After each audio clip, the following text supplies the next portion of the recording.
Kali ini di sesi editorial review peningkatan karhutla. Sebenarnya dampak iklim atau ulah manusia sih? Asri ini kita 3 SKS lah hari ini. 3 SKS ya. 3 SKS hari ini. Kita bakal bersama belajar hari ini. narasumber kita kali ini. Narasumbernya langsung dari peneliti BRIN ada Bapak Dr. Albertus Sulaiman. Selamat sore Pak. Selamat sore Bapak. Apa kabarnya Pak? Alhamdulillah sehat. Alhamdulillah sehat. Bapak sebagai kepala riset Pusat Riset Iklim dan Atmosfer. Pusat Riset Iklim dan Atmosfer. Mantep. Mantap. Dulu saya ambil geografi Pak waktu SD, SMP, SMA.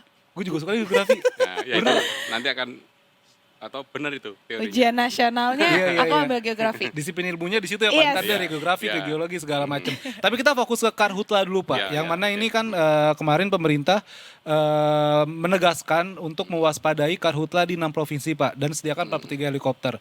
Tapi kalau misalnya kita tarik ke belakang dulu Pak, karhutla ini kan bisa dibilang sebagai ya sebenarnya kita nggak mau ngomong sih, tapi kayak bencana tahunan gak sih Pak di Indonesia? Ya bencana saat musim kering. Iya. Bencana saat musim kering. Karena letak geografisnya ya Pak. Ya beberapa waktu yang lalu kan La Nina basah terus. Jadi tidak terjadi kebakaran. Oke, dan Ini sekarang hanya terjadi musim kering aja. musim kering dan apakah ada hubungannya kalau misalnya ada karhutla lagi nih Pak, pasti disangkut pautin juga sama El Nino Pak. Oh iya pasti. Itu gimana ceritanya sih Pak? Nah sebenarnya begini ya dari penelitian kami sebenarnya fenomena yang utama di Indonesia itu adalah yaitu pelajaran SD. Sirkulasi angin darat, angin laut. Nah itu yang utama, yang dominan itu. Sedangkan El Nino itu hanya menguatkan. Jadi andai kata hutan kita itu semua bagus, alami, kita itu hujannya kita mampu menciptakan hujan sendiri. Jadi mau ada El Nino, mau ada nggak pengaruh. Tapi kan dengan berkembangnya manusia, orang kan perlu makan. Ada terjadi perubahan tata guna lahan. Maka memang begitu, ya itu memang benar. Alam itu kan namanya kita hidup di alam fana. Ya alam akan begitu, akan semakin banyak manusia, akan semakin memanfaatkan alam, akhirnya seperti ini. Jadi ya bukan salah siapa-siapa, ya kondisinya memang seperti ini. Jadi dengan peningkatan ini El Nino, sumber uap air itu konveksi gerombolan uap air itu semakin sedikit. Nah, makanya kita menjadi hujannya berkurang. Oke. Jadi ini gambarannya gini, alam kita sendiri bisa memproduksi hujan, tapi skala mikro. Dan itu diperkuat dengan fenomena El Nino atau La Nina. Begitu La Nina datang, curah hujan bertambah. Jadi apa yang tadinya katakanlah hujan siang hari menjadi sore hari seharian. Nah begitu juga musim kering. Sebetulnya kalau tidak ada El Nino, pas saat musim kering kita juga masih punya hujan. Begitu fenomena El Nino, suplai uap air menjadi berkurang. Sehingga kita menjadi kering berkepanjangan. Berarti kan di sini ada 6 provinsi yang diprioritaskan Pak Ya. sebenarnya. Nah itu kenapa yang diprioritaskan hanya 6 ini Pak? Karena apakah lebih rentan terkena kebakaran hutan atau karena lahan hutannya lebih banyak? Nah, ini terkait dengan sumber kebakaran. Nah, kalau yang kebakaran hutan biasa itu begitu pohonnya, rumputnya itu terbakar selesai, masalah selesai. Tapi begitu yang terbakar di lahan dan hutan gambut, pohonnya terbakar, rumputnya terbakar, saat itulah masalah dimulai. Karena yang terbakar bukan atasnya, tapi tanahnya. Tanahnya itulah yang terbakar. Dan itu sulit sekali dipadamkan. Penyebarannya lebih cepat juga atau? Ya kan kalau yang pohon itu istilahnya terbakar sempurna, kalau yang di bawah itu terbakarnya nggak sempurna. Jadi asapnya tambah banyak, tambah berbahaya, partikelnya yang tadinya agak besar menjadi ada yang agak kecil, agak besar. Jadi membuat penyakit ISPA menjadi lebih berbahaya. Dan El Nino ini memperparah itu Ya, tadi Pak? karena kita kekurangan air. Yang bisa memadamkan lahan dan hutan gambut terbakar itu hanya hujan. Hanya hujan Pak? Iya, kalau hujan 1 minggu, 2 minggu terus-menerus baru dia bisa padam. Walaupun dengan helikopter Pak? Nah kita itu, coba kayak juga gitu. itu ya hanya membantu sementara. Hanya sementara. Tapi kalau enggak itu ya penting. Kalau enggak ya kan tambah parah. Tambah Iya. meluas ya Pak ya? Tapi apa ada kayak rekayasa Modifikasi cuaca. gitu ya? Ya modifikasi cuaca itu efektif jika ada awan hujan. Tapi kalau nggak ada awannya, ya nggak bisa. Padahal begitu terjadi kebakaran hutan, yang muncul itu seolah-olah kayak awan, tapi itu bukan, itu asap. Itu tidak bisa direkayasa. Oh, karena emang saking parahnya maka kelihatan seperti Iya, awan ya Pak. Padahal iya. itu asap dari Bukan asap, kebakaran iya. ya. Oke, dan ini 6 provinsi yang menjadi perhatian pemerintah adalah Riau, Jambi, Sumatera Selatan, Kalimantan Barat, Kalimantan Tengah, dan Kalimantan Selatan. Nah, yaitu, Ada apa sih Pak sama Kalimantan Pak? Kayak sering banget di sana Pak. yaitu provinsi yang disebutkan tadi itu Hmm? tempat di mana lahan dan hutan gambut berada. Gambut. Ya, isinya di pesisirnya itu gambut semua. Hmm. Jadi begitu dia lahannya terbakar, dia baranya itu nggak mati-mati, Hmm. bergerak turun ke bawah, terus itu orang nyebutnya semulder.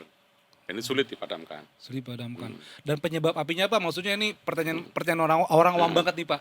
Apinya itu apakah memang dari kesalahan manusia yang mungkin ya buang putung rokok atau ngebakar sampah atau ngebuka lahan, ataukah bisa apinya itu dari alam itu sendiri ya? Saking panasnya mungkin ada percikan dan akhirnya terjadi kebakaran Pak. Nah, sebetulnya kalau di lahan gambut yang saya tahu ya, itu api muncul itu harus ada penyebabnya. Nah, saya pernah, misalkan ada orang rokok ditaruh di situ, nggak terjadi kebakaran. Oke. Nah, siapanya itu ya saya belum pernah lihat. Patut diteliti Pak. Nggak baik kalau saya pernah, oh itu dibakar ya. Saya belum pernah lihat sih. Belum pernah lihat. Tapi berarti menurut riset dari BRIN itu sendiri nih Pak, sebenarnya yang harus paling waspada atau wilayah-wilayah yang lebih rentan gitu lah ya dibanding dengan daerah lain itu di daerah mana aja sih Pak? Yang paling utama ya benar tadi Pak BNPB kan, 6 provinsi itu yang paling rawan. Karena begitu dia terbakar, pohonnya habis, masalah dimulai di situ. Kalau yang lain kan begitu pohonnya habis selesai, sudah tinggal nggak ada lagi yang terbakar kan. Nah, kalau di situ dimulai. Karena tanahnya itu tadi ya Pak? Iya, ya? tanah itulah sumber apinya itu, sumber baranya itu di tanahnya itu. Oke, dan berarti puncak musim kemarau di tahun ini tuh sebenarnya di bulan apa Pak? Nah, kalau itu yang paling afdol menjawab BMKG. Oke. Ya, karena dia sudah punya banyak instrumen untuk memprediksi itu. Oke. Kalau Tapi ini kita lumayan. juga riset, tapi risetnya banyak menggunakan data orang menyebutnya data yang sudah dimasak, asimilasi data yang sudah ada di internet. Ya, yang kita kembangkan adalah gimana metode untuk meramal. Oh, oke. Berarti ya BMKG ya. Karena tapi Ya. terlepas dari itu Pak, ada juga omongan orang-orang kayak zaman dulu tuh musim hujan tuh ber September, Oktober, November. Tapi Iya, kok benar. berjalannya waktu sekarang namanya September masih panas juga, namanya Desember juga kadang-kadang masih panas juga begitu Pak. Itu apa yang terjadi sih Pak sebenarnya? Ya, karena memang alam seluruh dunia itu memang sudah berubah. Jadi intinya, misalkan begini ya, kayak kita punya cekungan, ada kelereng. Kelereng itu kondisi iklim. Begitu musim kemarau, iklimnya naik, kelerengnya naik. Jadi begitu kemarau berakhir, kelerengnya turun lagi. Begitu juga begini. Jadi kelerengnya akan berosilasi di suatu lembah tertentu. Nah, dengan pemanasan global, lembah itu semakin nggak cekung, jadi semakin memipih gini. Nah, jadi dia membaliknya lebih susah kan. Kalau cekung kan lebih cepat. Iya. Lebih susah. Jadi makanya yang tadinya menjadi tidak Iya. dia kembali ke posisi semula itu lebih lama. lambat. Dan kemungkinan dia akan berubah mencapai kondisi keseimbangan yang baru. Berubah lagi. Orang nyebutnya istilah kerennya itu tipping point. Tipping point. Nah, kalau itu sudah terjadi ya semakin sulit. Oke. Apakah karena hanya pemanasan global semata Pak hal itu terjadi atau ada faktor-faktor lainnya di dunia ini? Ya, selama ini yang dipercaya itu. Pemanasan global. Kayak keterbatas. Manusia kan terbatas kan, seperti René Descartes bilang, manusia hanya bisa mengerti kira-kira. Tapi berarti Pak dari kebakaran hutan ini itu sebenarnya bisa diprediksi nggak sih Pak? Bisa. Oke. Bagaimana tuh Kalau cara memprediksinya kalau Pak? saya tahunya lahan gambut. Oh, oke. Nah, Iya. Lahan gambut itu aslinya basah. Selama dia itu basah, nggak akan bisa dibakar. Nggak akan terbakar. Suatu saat, kalau mulai musim kering, itu airnya turun ke bawah kan. Turun, sampai mencapai suatu kondisi kritis. Pada saat dia mencapai suatu kondisi kritis, kalau kita taruh air, kita tuangkan di lahannya, taruh kayak di tanahnya, airnya nggak nyerap, gelundung-gelundung aja. Oh. Seperti air di daun talas orang bilang. Jadi beneran nggak menyerap Nggak ya? bisa menyerap. Itu yang buat susah tadi ya iya, Pak ya? itu orang menyebutnya irreversible drying. Nah, biasanya dari data statik beberapa minggu setelah water level itu mencapai titik kritis, terjadi kebakaran. Terjadi kebakaran. Jadi bisa melihat dari pemantauan water level. Begitu water level kritis sudah si Manggala Agni harus keliling mencari, begitu ada titik-titik api langsung dipadamkan. Begitu membesar kita udah nggak bisa apa-apa. Tapi berarti kebakaran lahan gambut ini sebenarnya bisa diprediksi, Bisa diprediksi, ya. tapi tidak bisa mencegah 100% kebakaran itu terjadi ya. Jadi, ya, Tapi ya. setidaknya bisa mengurangi ya Pak. Ya mencegah lah. Mencegah, Mencegah iya. bisa sebetulnya. Dan mengurangi berapa besar yang terbakar Ya. lahannya seperti itu ya Pak. Ya seperti api lah, ya sama. Api kalau kecil jadi teman, kalau besar jadi lawan. Jadi lawan. Tapi kalau tadi sudah misalnya udah keburu besar gitu ya Pak kebakaran lahan gambutnya. Berapa lama Pak sampai dia benar-benar padam prosesnya? Oh, harus menunggu hujan. Kalau nggak Oh, hujan-hujan hujan-hujan, Pak. Pak. Ya nggak berhenti. Oh, Ya lebih- berdoa supaya Pa- datang Paling hujan. lama berapa lama Pak? Yang pernah mungkin Bapak ketahui Oh, bisa atau berbulan-bulan, Bapak lihat? bisa 2 bulan, 3 bulan. Terakhir yang kebakaran tahun 2015 itu yang super El Nino, sekarang juga kemungkinan super El Nino. Itu bisa 3 bulan, nggak padam-padam. 3 bulan apinya tetap di Ya, tanah gitu? karena dia pembakaran nggak sempurna, selalu menghasilkan asap. Oke. Jadi di bawah kepanasan, di atas kelepek-kelepek apa? Iya, kena asap. Oke. Gangguan pernapasan Iya Gangguan juga benar. kan. Oh setelah 3 bulan itu Pak, akhirnya bagaimana? Masalah 3 bulan itu karena hujannya mulai datang, membasahi, terus Udah mulai musim basahi. hujan. Oke, berarti itu reboisasinya akan natural aja? Ah betul. Oh, Nah, oke. begitu hutan gambut itu kembali berair lagi, orang bilang alam akan menentukan jalannya sendiri. Nah, dia akan tumbuh lagi, seperti hampir mirip seperti semula. Tapi ada bantuan dari ininya nggak Pak? Bantuan untuk reboisasinya Ya, selain manusia alam? mereboisasi dengan cara membasahi. Salah satu yang membuat lahan gambut itu kering itu karena dimanfaatkan. Cara memanfaatkan mereka membuat kanal. Kan susah masuk lahan gambut itu tidak seindah hutan yang kita bayangkan. Kita tidak bisa masuk, Pak. Jadi yang kasihan Manggala Agni. Mereka kalau operasi 3 hari terkadang nggak pulang dia. Harus flying camp karena susah masuknya. Nah, supaya mudah mereka bikin kanal. Dikasih air. Nah, pada saat terjadi kanal, air yang ada di karang gambut kanal yang tadinya kosong itu menjadi berair. Air yang itu sehingga gambut menjadi kering. Oke. Jadi caranya kanal itu ditutup, dibikin sekat. Jadi pada saat musim hujan, begitu mulai banjir dibuka, tapi begitu mulai kemarau ditutup lagi. Oke. Jadi supaya gambut tetap basah. Gambut tetap basah. Tadi juga Pak Sulaiman nge-mention soal El Nino dan Super El Nino. Boleh nggak Pak jelasin dengan bahasa bayi Pak? Biar kita mengerti apa itu El Nino, apa itu Super El Nino, sama La Nina. La Nina itu Pak. Ya intinya El Nino itu kan temperatur rata-rata lah, anomali temperatur yang kita ukur. Pokoknya kalau lebih besar dari 2 derajat, orang nyebutnya Super El Nino. Kalau lebih kecil, ya El Nino biasa. Kalau dia negatif, orang nyebutnya La Nina. Gitu. Jadi plus minus saja. Kalau minus La Nina, plus El Nino. Tapi berarti tahun ini Indonesia El Nino. El Nino ya. Yang tahun lalu super. Tahun 2015. 2015. Super El Nino. 2015 ya ampun. Kemungkinan sekarang besar juga. Sudah mendekati Super El Nino. Oh sudah mendekati juga? Ya, Wah. Dan itu bakal lebih berbahaya berarti ya Pak? ya sebetulnya ya itu tadi. Kalau alam kita itu masih bagus seperti dulu, ya tidak apa-apa. Nah, tapi karena kita sudah berubah ya, kita akan menghadapi masa depan yang berubah juga. Tapi berarti El Nino bisa bikin kemarau jadi lebih panjang berarti Pak? Iya. Tapi sebenarnya itu feedback Pak ya. Jadi hasil penelitian kami yang terbaru menunjukkan bahwa tadi itu dengan hutan sebenarnya salah satu sumber uap air yang ada di dunia itu orang menyebutnya IMC, Indonesian Maritime Continent. Negara kita lah. Negara kita itu sumber uap air di dunia. Kalau sumber uap air yang ada di Indonesia itu besar, maka kejadian terjadi El Nino itu bisa berkurang. Karena sekarang sudah mulai mengecil, ya El Nino menjadi lebih aktif. Tapi itu saya belum menghitung itu secara pasti. Tapi beberapa penelitian mulai ngomong artinya ya kita itu bukan hanya dipengaruhi El Nino, jangan-jangan kita yang mempengaruhi mereka.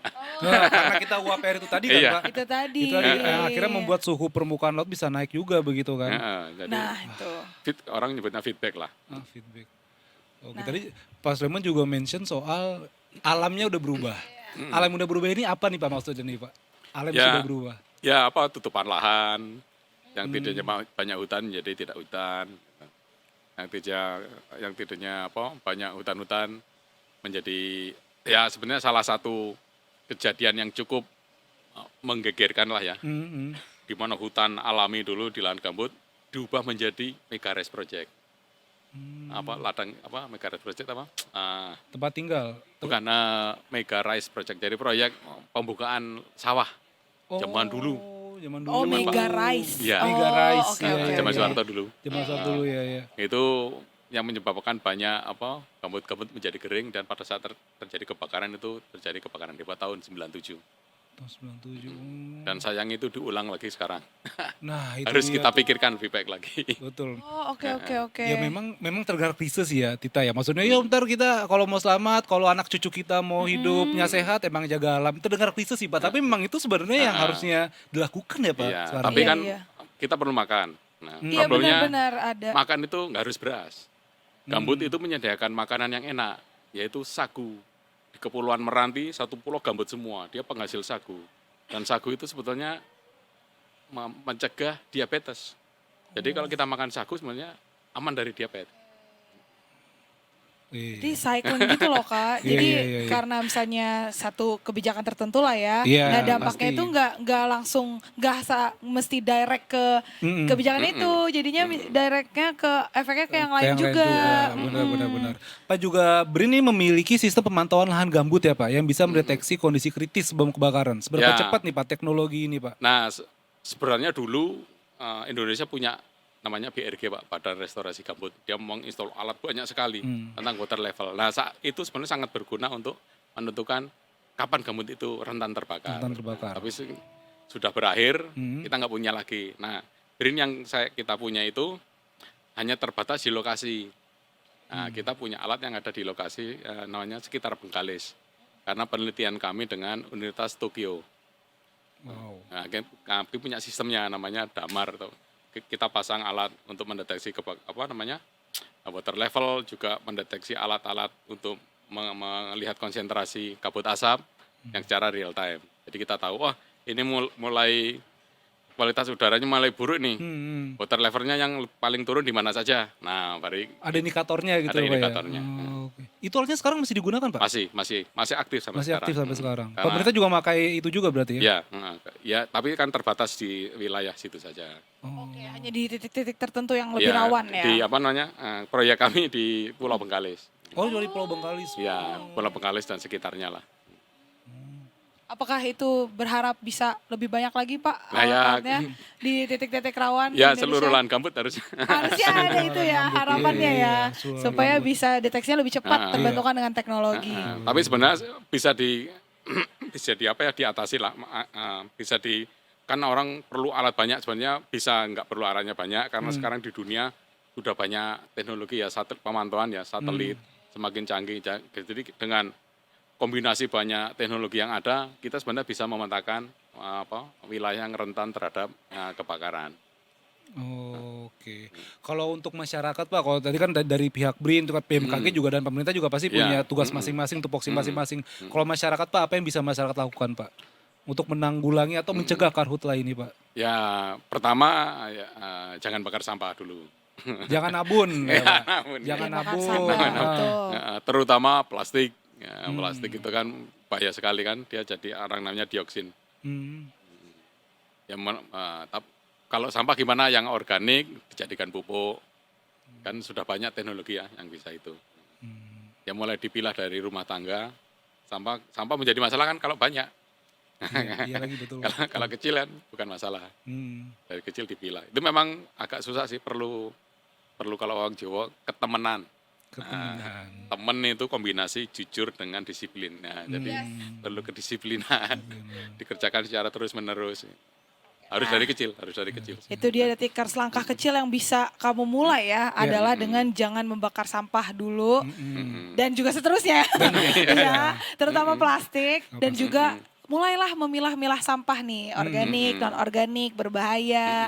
Itu bisa dilakukan langkah kecil yang berdampak besar. Betul, itu dia, betul. Itu kan langkah yang sudah banyak dikerjakan orang, sudah Iya. banyak himbau. Diimbang. Iya, Tinggal betul. bagaimana sekarang kita melaksanakannya. Melaksanakannya, konsistennya, disiplinnya. Disiplinnya. Karena ini Yes. kan kita manusia kan sebagai kan kalau di Quran khalifah ya Pak ya. Iya. Kita harus menjaga bumi ini gitu loh. Betul, Iya setuju. kan? Kayaknya Jangan di sampai nanti semua- Avenger yang turun. Ada Thor, ada Iron Man. Benar. Aku Ah, rasa daripada di semuanya Faruk juga Lazar. pasti dihimbau untuk menjaga bumi, Betul. tempat mereka tinggal, tempat kita Betul. tinggal. Tempat kita tinggal. Rumah kita kan. Nah, Kapten Amerika udah meninggal soalnya. Iya, Kapten Amerika. Spoiler Marvel fans di sini. Ada spoiler Tunggu lagi. Doomsday. Tunggu Doomsday nanti Pak. Doomsday, Iya, Pak, iya, ya. iya, Doomsday. Ada yang baru lah ya, kayak ada yang baru lagi. Pak Sulaiman terima kasih banyak Pak. Oke. Ngobrol-ngobrolnya seru banget. Semoga kita nanti bisa ketemu lagi pada lain kesempatan Pak. Siap, terima kasih. Yes, Seru-seru dan buat semoga ini. Tikers juga bisa lebih aware ya. Ah, Yes. terima kasih. Terima kasih.